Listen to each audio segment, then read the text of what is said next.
Hola, nosotros somos el equipo 2.0 y a continuación vamos a hablar acerca de las propiedades químicas y su variación periódica. Antes de mencionar estas propiedades es muy importante que conozcamos cómo están organizados los elementos en la tabla periódica. Esta se organiza en grupos y periodos. Los grupos son las columnas verticales, son 18, y los periodos son 7. Estas son las filas que están de forma horizontal. La tabla periódica también se organiza por número atómico, que es el número total de protones que tiene cada átomo de un elemento. El número atómico también nos permite entender las propiedades periódicas, al igual que la organización de los periodos. Ya que conocemos esto, podemos continuar con las propiedades periódicas de los elementos.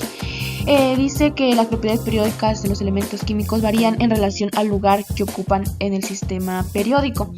Estas son propiedades que presentan los elementos químicos y que se repiten secuencialmente en la tabla periódica.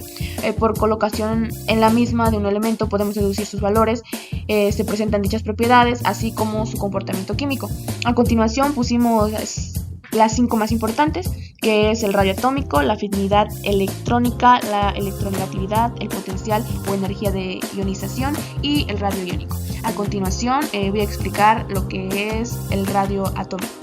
El radio atómico también es conocido como tamaño atómico. Esta es una propiedad periódica de los elementos, que como dice en la diapositiva es la mitad de la distancia entre dos núcleos de dos átomos iguales. El tamaño del átomo es difícil de definir por dos razones. La primera es que se trata de un sistema dinámico de partículas que está muy influenciado por los átomos que lo rodean. La segunda es que los orbitales que componen la corteza electrónica no tienen unas dimensiones definidas. Entonces, como los átomos no suelen presentarse aislados, el valor que se asigna en la práctica del radio atómico es la mitad de la distancia entre los núcleos de dos átomos iguales que están enlazados entre sí. Es muy importante que resaltemos que cuando los átomos enlazados no son iguales, el radio atómico varía dependiendo del tipo de enlace, por lo que el valor de esta magnitud física debe considerarse relativo, con la única finalidad de comparar entre sí los átomos diferentes. A continuación veremos la variación de los radios atómicos, ya sea en los periodos y en los grupos. Como podemos ver en la diapositiva, nos dice que en caso de periodo aumenta de derecha a izquierda y en un grupo aumenta de arriba hacia abajo. ¿Qué es lo que esto no quiere decir? En el caso de periodo pasa esto porque al aumentar el número atómico disminuye el radio atómico. Esto pasa porque el número de los átomos de un mismo periodo se incrementa la carga nuclear efectiva sobre el electrón más externo y el número de niveles ocupados no varía. Lo que sucede es que aumenta la intensidad de la atracción entre el electrón y el núcleo, por lo que disminuye la distancia entre ellos.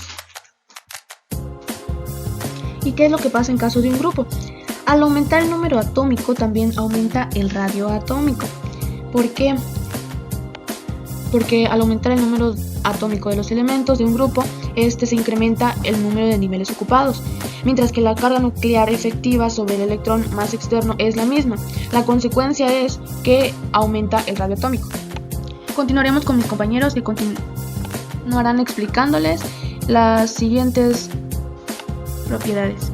Ahora hablaremos sobre esta propiedad periódica que lleva por nombre afinidad electrónica, que es la energía liberada cuando un átomo en estado gaseoso capta un electrón formándose un ion gaseoso negativo.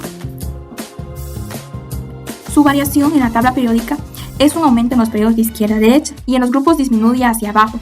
Cuando la afinidad electrónica es mayor a 0, el proceso sería endotérmico, y cuando la electroafinidad es menor a 0, el proceso sería exotérmico. Pero ahora podemos preguntar de cómo se mide esta. Bien, la afinidad electrónica se puede medir en electrón voltios por átomo, pero también por kilojulios, que significa que se puede hacer también por mol. La afinidad electrónica es la variación de energía que se produce en la adición de un electrón al átomo en el estado fundamental y es de fase gaseosa para tomar el anión correspondiente. Esto se representa como Ag más C, que sería igual a A menos G. La afinidad electrónica puede ser energía desprendida, en cuyo caso tiene valor negativo y se trata de átomos con tendencia en captar electrones, esos son los no metales o también llamados positiva, en cuyo caso se requiere un aporte de energía exterior y se trata de átomos con poca tendencia en captar electrones, esos son los metales. Consideramos la variación de afinidad electrónica en la tabla periódica. Aquí lo dividí en periodos y en grupos. En un periodo la afinidad electrónica aumenta de izquierda a derecha a medida que aumenta el número atómico, como lo dice en la imagen, que está la flechita donde dice aumenta hacia la derecha. Así, cuanto más a la derecha estamos en el periodo, más cerca del núcleo se hallará de nuevo el electrón incorporado, por lo que se verá atraído con mayor fuerza. En caso del grupo, disminuye de arriba hacia abajo a medida que aumenta el número atómico. Estos también son más pequeños y atraerán con más fuerza un nuevo electrón incorporado, siendo el proceso más favorable para estos los átomos más pequeños. Esto es lo que se trata sobre la afinidad electrónica. La electronegatividad define la tendencia relativa de los átomos para atraer electrones. En un periodo, este se incrementa al aumentar el número atómico, y en un grupo aumenta al disminuir el número atómico. Potencial o energía de ionización. Es la energía necesaria para separar totalmente de un electrón en estado gaseoso. Como resultado se origina un ion gaseoso con carga positiva. El potencial de la ionización nos mide la facilidad con la que un átomo neutro se puede convertir en un ion positivo. El proceso puede repetirse y las cantidades de energía necesarias se llamaría segundo potencial de ionización, tercer potencial y así sucesivamente.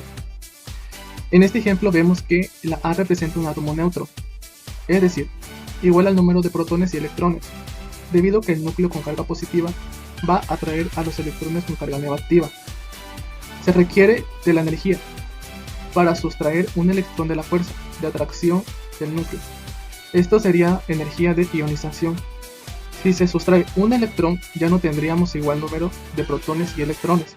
Tendremos un protón y más que electrones y tendremos una carga positiva. De 1 se formará un ion. Siempre será positivo. En la gráfica de la derecha se presenta variación del potencial de ionización frente al número atómico.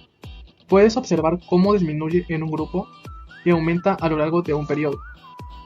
Iónico. Esta propiedad estudia los compuestos iónicos ya que su estructura depende del tamaño de los iones involucrados, como se explica en la siguiente imagen. Con esto hemos finalizado, esperamos que haya sido de su agrado.